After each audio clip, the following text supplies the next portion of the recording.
మీ favourite serials ఇప్పుడు టీవీకి ముందే సన్ నెక్స్ట్ యాప్ లో మస్తుగా అందరికి ముందే చూడండి. ఇప్పుడు సన్ నెక్స్ట్ యాప్ ని డౌన్లోడ్ చేసి సబ్స్క్రైబ్ అవ్వండి. అవును వదినా, తెలిసి తెలిసి ఇబ్బంది పట్టం ఎందుకు? ఎవరో ఏదో అనుకుంటారని మన వాళ్ళ ముందు మనం పరువు పోగొట్టుకుంటామా?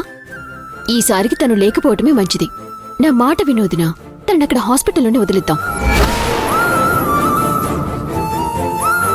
నాకు కూడా అదే మంచిదనిపిస్తోందమ్మా.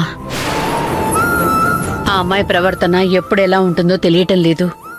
ఇంట్లో వాళ్లతోనే ఎలా ప్రవర్తిస్తుందోనని భయంగా ఉంది. అందరూ ఒకే మాట మీద ఉన్నారన్నమాట.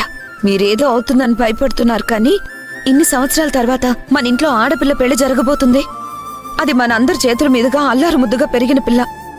తన పెళ్లిలో అందరూ ఉండి మాధవ భూమి లేకపోతే శౌర్య ఏమనుకుంటుంది? ఎందుకు మీరందరూ ఇలా ఆలోచిస్తున్నారు? తనుండడం వల్ల వచ్చే నష్టం ఏం లేదు.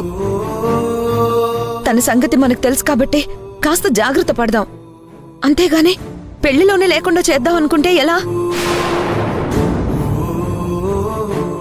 లేదమ్మా, ఆ అమ్మాయిని ఇంట్లో పెట్టుకుని మనం ఉండలేం. కనీసం పెళ్లి పనులు కూడా చేసుకోలేం. ఏ క్షణంలో ఏం జరుగుతుందో అని అనుకుంటూ బిక్కుబిక్కుమంటూ బతకలేం.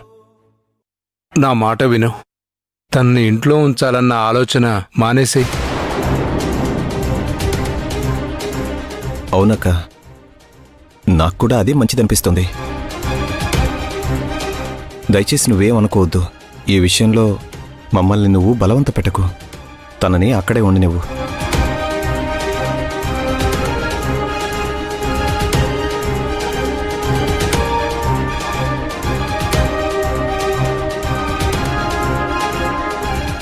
మన ప్రయత్నం మనం చేశాం మహా. ఎవరు మాట వినేలా లేరు. భయపడి అలా అంటున్నారు, లేదా దూరం పెట్టాలని అలా అంటున్నారు, నాకు అర్థం కావటం లేదు మహా.